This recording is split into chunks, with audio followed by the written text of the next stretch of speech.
Residents in this southeast Atlanta neighborhood are certainly unnerved by the string of robberies that happened here in the past couple of months.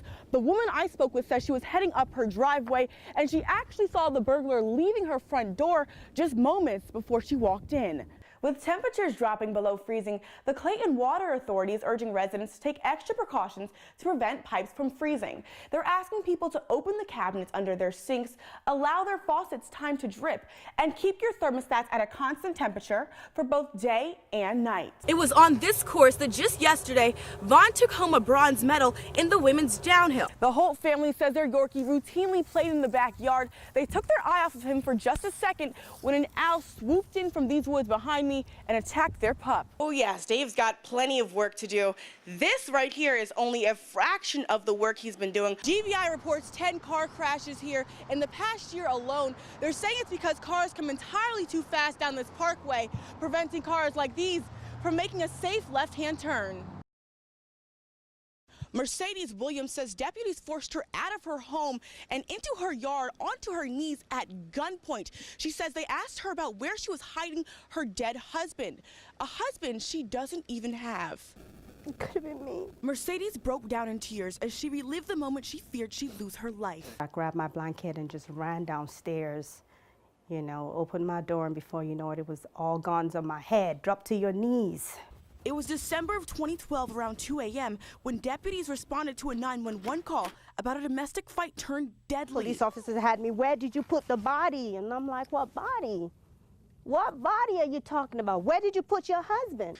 Mercedes wasn't married and nothing violent was happening in her home. She was the victim of a prank called swatting, a tactic used to deceive officers into sending the SWAT team to a specific address. Swatting is what led to the fatal police shooting of 28-year-old Andrew Finch in Wichita, Kansas.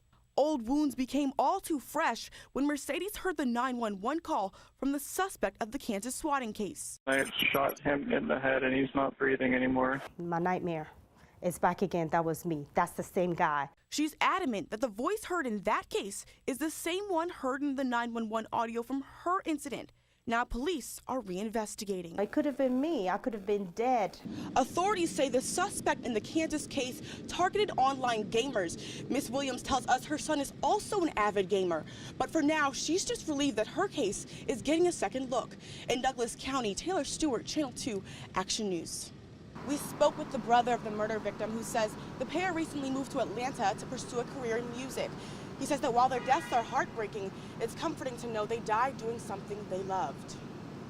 He was on stage being a hype man with cousin Stiz, and I guess getting the crowd hype got him killed. Fryland Enoa rushed to Atlanta from Florida after learning his brother Ewell Enoa and his brother's best friend Giovanni Diaz were murdered late last night. Fryland says Enoa and Diaz snapped this picture right before they were set to perform at the Masquerade Club in underground Atlanta. The two recently moved to the area to advance their music careers. He's working hard in the studio all the time. He's making music. Police say an argument broke loose when the pair jumped on stage to get the crowd excited for the headliner, Cousin Stiz. The argument got physical. Then someone pulled out a gun. A round of shots rang off and everybody ran. Ewell and Diaz were shot dead at the scene.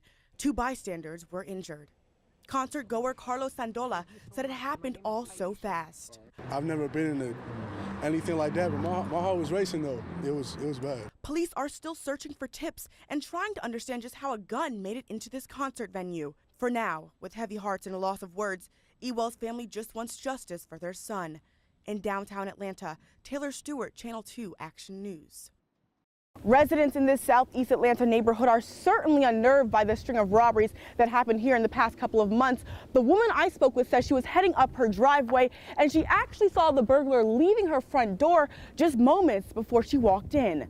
I can't stop thinking about it. Vanessa told me she hasn't been able to sleep.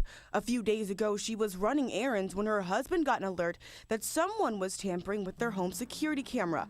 She headed home to check it out. As she pulled up her driveway, the burglar came running out of her front door. Pulled in the driveway in a fury and just put my bright lights on and started honking. Vanessa only got a quick glance at the man who robbed her house. The security camera, however, captured it all. Here you can see a man with red gloves and a gray hoodie rummaging through her back porch before yanking down that security camera. just a terrifying feeling. But Vanessa's not alone. Take a look at this surveillance video from her neighbor. The suspected robber wore red gloves as described by the police report. He also smashed the security camera before entering their home. I will feel better and be very happy when he's caught. Based on those surveillance videos, police believe it's the exact same man who's been hitting this area for more than 2 months. They're asking anyone with tips to come forward to put this case to rest. In Southeast Atlanta, Taylor Stewart, Channel 2 Action News. So we went from 80 degrees yesterday plus to now we're looking at tornadoes. Yeah, you know, that's Mother Nature in a nutshell here. All right. Missouri. We always have the severe weather here coverage, and you can stay with us. Fire investigators say they don't think foul play was involved in a deadly house fire. Officials in Jackson County still haven't released the name of the victim in Monday's fire. The house in a rural neighborhood near the Clark County line is in a total loss. Tonight, 2 Atlanta mayoral candidates told a former opponent about the changes they would make to the Beltline, mass transit, and affordable housing. Abandoned, blighted houses, we can transfer them to the Land Bank Authority and we can renovate them, repurpose them, and use them for affordable housing. Kathy Woodlard hosted the forum with Mary Norwood and Keisha Lance Bottom at the Carter Center. Lance Bottoms told Woodlard she wants to raise $1 billion to address affordability. Police say a bigger reward is bringing in information in a deadly restaurant robbery in Northwest Atlanta.